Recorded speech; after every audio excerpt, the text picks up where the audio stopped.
రీజనింగ్లో seating arrangement మీద ఒక problem చూద్దాం. సో 5 ఫ్రెండ్స్ అనే వాళ్ళు మనకి ఇక్కడ సర్క్యులర్ టేబుల్లో ఉన్నారు.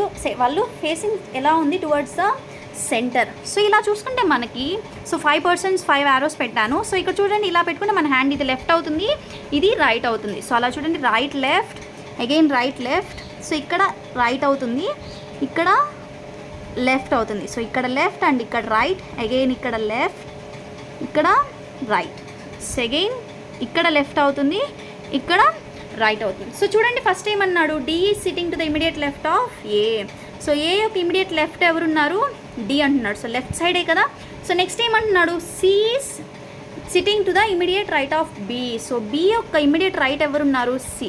అవునా, బి యొక్క రైట్ ఏంటి, ఇదేనా. సో సి ఉన్నాడు కదా. సో నెక్స్ట్ ఎవరున్నారు, B is not sitting adjacent to A.